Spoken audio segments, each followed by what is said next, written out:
Je suis analyste énergéticien, analyste parce que j'étudie l'histoire de la personne, j'écoute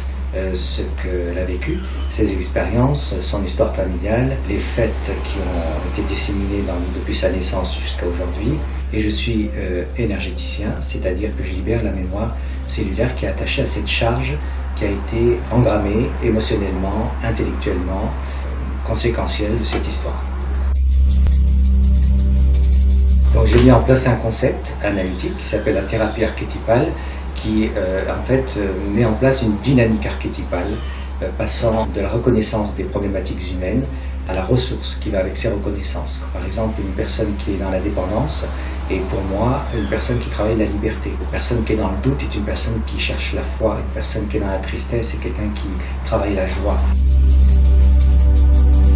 À cette thérapie archétypale a été ajoutée la création d'un tarot des archétypes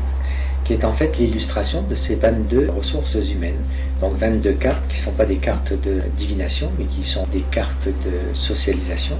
et des archétypes socialisants. Et ces 22 cartes qui représentent l'ombre, la problématique de l'archétype et la lumière, la ressource de l'archétype et qui permettent de jouer d'une manière donc ludique pour identifier quelles sont les ressources qui sont à portée de main pour pouvoir sortir de l'histoire. Après, il y a la biopsychosynergie qui est un travail d'énergétique. Et là, bio parce qu'on s'occupe du corps, psycho parce qu'on écoute la psyché, et synergie parce qu'on a une synergie d'action à partir de magnétisation, à partir d'écoute du corps, à partir de symbolique, de décodage, et qui nous permet de libérer la charge mémorielle et émotionnelle qui est engrammée dans le corps. L'harmonisation lymphatique, qui est l'enseignement d'un massage drainant, donc de la lymphe, et qui part de l'idée que la lymphe est porteuse d'émotions et que par un massage doux, pénétrant, avec un certain rythme et avec une certaine intention, on peut drainer, libérer la charge émotionnelle que la personne porte et l'amener à s'en défaire sans qu'elle ait besoin de revivre l'émotion. C'est donner du sens à leur vie, un bon sens à leur histoire, quelle qu'elle soit, même quand elle est dramatique. Mais c'est de leur faire voir les choses autrement et en même temps que moi j'apprends à m'aimer, à encourager certaines personnes qui me font confiance à s'aimer au travers de leur histoire. On est des accompagnants des problématiques des gens, plus dans leur écoute, une écoute plus fine, plus subtile, des choses qu'on n'entend pas, qui sont cachées dans l'inconscient, et qui sont parfois cachées dans l'enfance, dans la blessure elle-même, et qu'on a la chance de pouvoir contacter d'une manière ou d'une autre.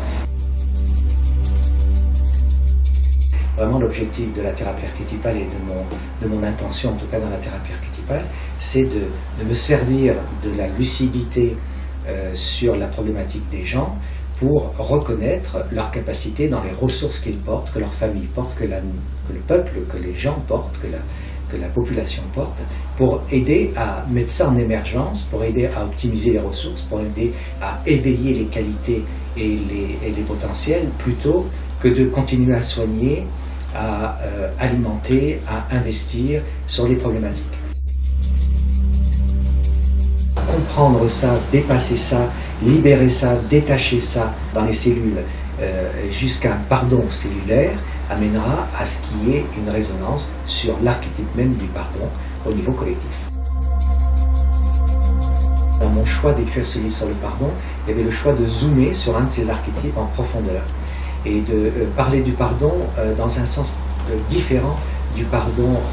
religieux. C'était vraiment de parler d'un pardon thérapeutique qui va dans le sens de dire que j'ai mal, parce qu'on m'a fait du mal ou je me suis fait du mal. Je me soigne de ce mal,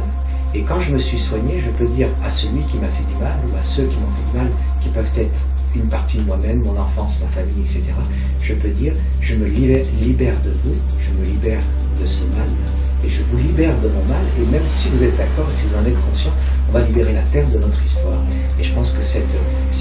opportunité de comprendre le pardon dans une démarche thérapeutique, aussi bien personnelle que familiale que collective, est une véritable clé de connaissance et de guérison. Et ça serait peut-être ça mon rêve, ça serait de pouvoir partager et de vivre mieux une conscience collective, une conscience planétaire.